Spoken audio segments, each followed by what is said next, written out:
ഹിമാലയം. ഹിമാലയത്തിലെ 3 സമാന്തര പർവ്വതനിരകളാണ് ഹിമാദ്രി, ഹിമാചൽ, സിവാലിക്. ഹിമാദ്രി എന്തുവാണെന്ന് നോക്കാം. ഹിമാലയത്തിലെ ഏറ്റവും ഉയരം കൂടിയ പർവ്വതനിരയാണ് ഹിമാദ്രി. ഹിമാലയത്തിൻ്റെ നട്ടെല്ല്. ലോകത്തിലെ ഏറ്റവും ഉയരം കൂടിയ കൊടുമുടിയായ മൗണ്ട് എവറസ്റ്റ് സ്ഥിതി ചെയ്യുന്നത് ഹിമാദ്രിയിലാണ്. അപ്പോൾ ഹിമാലയത്തിലെ ഏറ്റവും ഉയരം കൂടിയ പർവ്വതനിരയാണ് ഹിമാദ്രി. ഹിമാലയത്തിൻ്റെ നട്ടെല്ലെന്നറിയപ്പെടുന്നു. ലോകത്തിലെ ഏറ്റവും ഉയരം കൂടിയ കൊടുമുടിയായ മൗണ്ട് എവറസ്റ്റ് സ്ഥിതി ചെയ്യുന്നത് ഹിമാദ്രിയിലാണ്. എവറസ്റ്റിൻ്റെ ഉയരം 8848.86 മീറ്ററാണ്. ടിബറ്റിൽ എവറസ്റ്റ് അറിയപ്പെടുന്ന പേര് ചെമയോലുങ്മ, നേപ്പാളിൽ സാഗർമാത. ഹിമാദ്രിയുടെ ഉയരം 6000 മീറ്ററാണ്. ഗ്രേറ്റർ ഹിമാലയ, ഇന്നർ ഹിമാലയ എന്നിങ്ങനെ അറിയപ്പെടുന്നത് ഹിമാദ്രിയാണ്.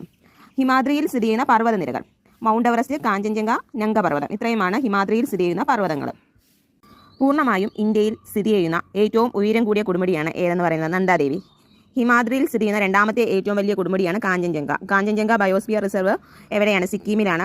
ഇത് നിലവിൽ വന്ന വർഷം 2000.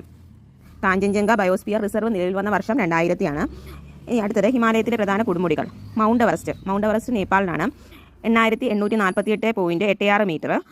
അടുത്തത് കാഞ്ചൻജംഗ സ്ഥിതി ചെയ്യുന്നത് ഇന്ത്യയിലാണ്. എത്ര മീറ്റർ ഉയരത്തിൽ? 8586.6 മീറ്റർ. അടുത്തത് മഗലു എവിടെയാണ്? നേപ്പാളാണ്. അതിൻ്റെ ഉയരം 8481 മീറ്റർ.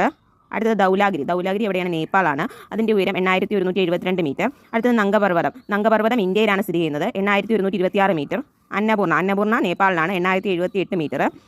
നന്ദാദേവി ഇന്ത്യയിലാണ്, 7817 മീറ്റർ. അടുത്തത് ദയാമീർ എന്ന് പറഞ്ഞാൽ പർവ്വതങ്ങളുടെ രാജാവ് എന്നാണ് അർത്ഥം. ഈ ദയാമീർ എന്ന പ്രാദേശിക പേരിൽ അറിയപ്പെടുന്ന പർവ്വതം നംഗപർവ്വതമാണ്. ഹിമാദ്രിയിൽ നിന്ന് ഉത്ഭവിക്കുന്ന 2 നദികളാണ് ഗംഗയും യമുനയും.